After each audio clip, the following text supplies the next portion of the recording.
ஓம் ஸ்ரீ வராகி தாயே போற்றி. எனது அன்பு குழந்தையே, மன மகிழ்ச்சியோடு தான் உன் வராகி அம்மா இப்போது உன்னை காண வந்துள்ளேன். எதற்காக தெரியுமா?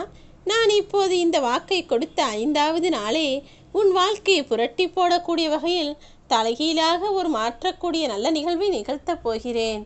நீ என் மீது கொண்டுள்ள நம்பிக்கையானது உனக்கு பல மடங்கு மனபலத்தை கொடுத்து உன் வாழ்க்கையில் இப்போது வெற்றியையும் கொண்டு வரப்போகிறது என் செல்லமே.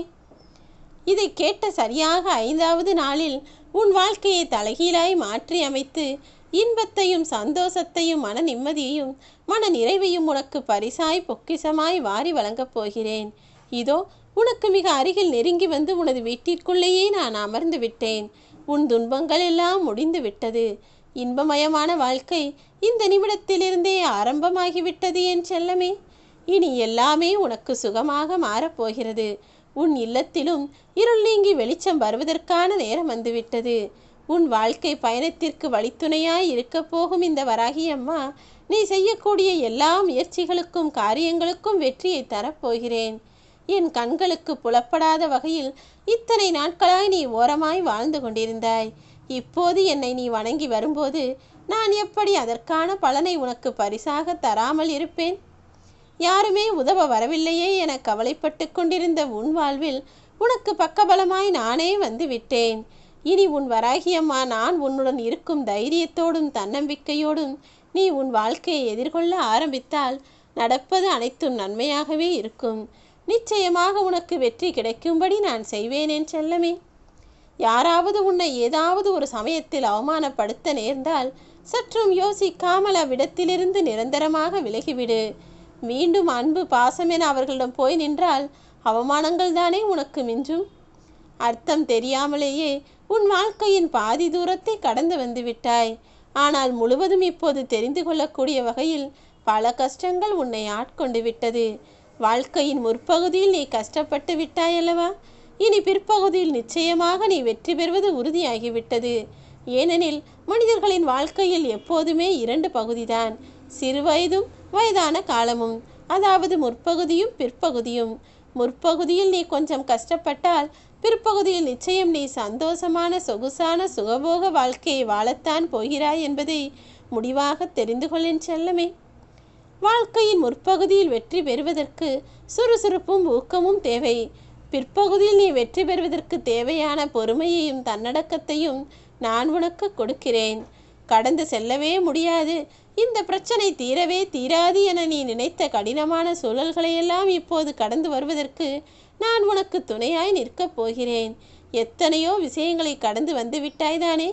இதுவும் ஒன்றுமே இல்லை என சொல்லக்கூடிய வகையில் உன் வாழ்க்கையை நீ சுலபமாய் வாழத்தான் போகிறாய்.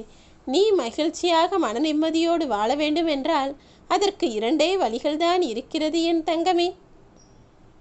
உன் கட்டுப்பாட்டில் இல்லாத விஷயங்களையும் உன்னால் சரி செய்ய முடியாத விஷயங்களையும் பற்றி கவலைப்படுவதை முதலில் நிறுத்திவிடு.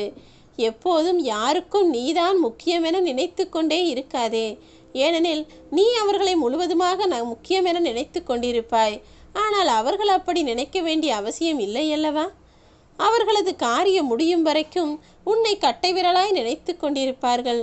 காரியம் முடிந்த பிறகு 6ஆம் விரலாய் அனாவசியமாய் உன்னை தூக்கி போட்டு விடுவார்கள். எதை நினைத்தும் கவலை கொள்ளாமல் எல்லாம் சரியாகும் என என் மீது பாரத்தை போட்டு உன் வாழ்க்கையை வாழப்பார். இப்போது உன் வாழ்க்கையை அழகாய் மாற்றக்கூடிய மனமகிழ்ச்சியில்தானே நான் வந்துள்ளேன்.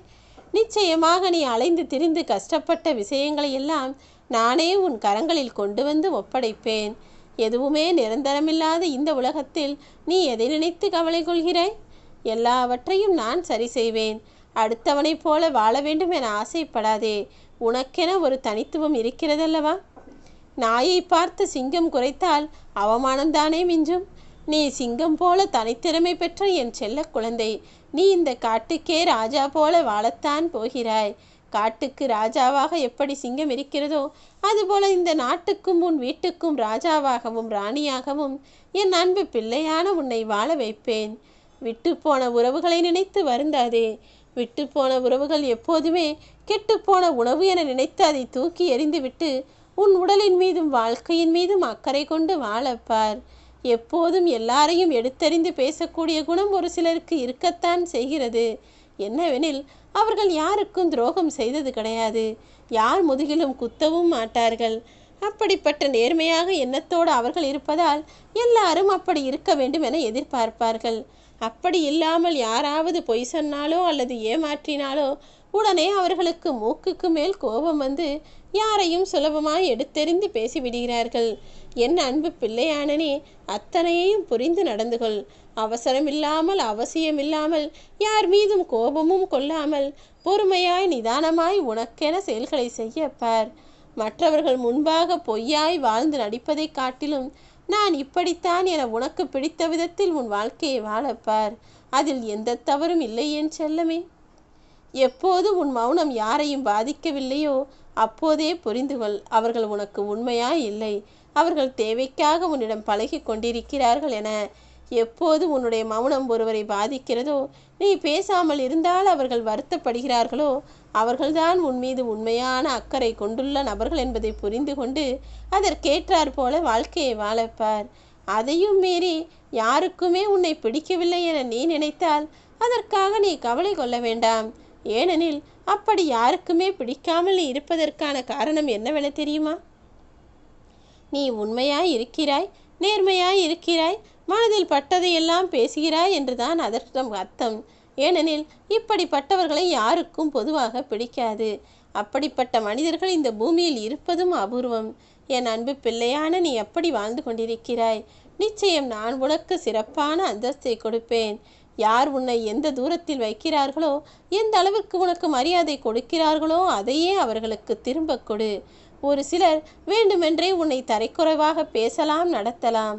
அதற்கு காரணம் தெரியாமல் நீயே உன்னை தரக்குறைவாக நினைத்து கொள்ளாதே. அவர்களது இயலாமையை மறைத்து கொள்வதற்காக தான் அவர்களுக்குள் இயல்பாக ஒரு காழ்ப்புணர்ச்சியும் போட்டியும் பொறாமையும் உன் மீது இருக்கிறது. அதனால்தான் அவர்கள் உன்னை வேண்டுமென்றே தரக்குறைவாக பேசவும் நடத்தவும் செய்கிறார்கள். அவர்களை நினைத்து நீ உன் வாழ்க்கையில் வருத்தம் கொள்ள வேண்டாம். வாழ்க்கை எப்போதுமே இரண்டாவதாக உனக்கு ஒரு வாய்ப்பை கொடுக்காது. வாழும்போதே ஒவ்வொரு நொடியையும் அனுபவித்து வாழப்பார்.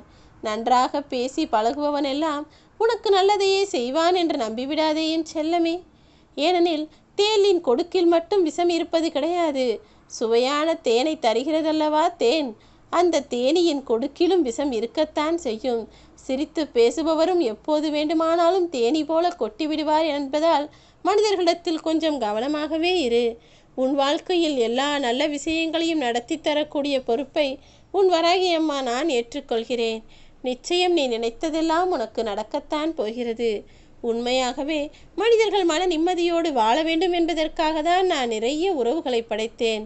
ஆனால் இப்போது உறவுகள் இருப்பதால் தான் மனிதர்களுக்கு மன நிம்மதியே தொலைந்து போகிறது. அவர்கள்தான் இல்லாததையும் பொல்லாததையும் சொல்லி உறவுகளுக்குள் சண்டை மூட்டி பிரச்சனையை கிளப்பி கஷ்டப்படுத்துகிறார்கள். வருந்தாதே. உன் மனதிற்குள் அப்படி கஷ்டத்தை கொடுத்தவரையும் நான் சரி செய்வேன், உன் கஷ்டத்தையும் நான் சரி செய்வேன். எல்லாமே சரியாகும் என நம்பு. உன் வராகி அம்மா எப்போதும் உனக்கு நல்லதை மட்டும்தான் செய்வேன்.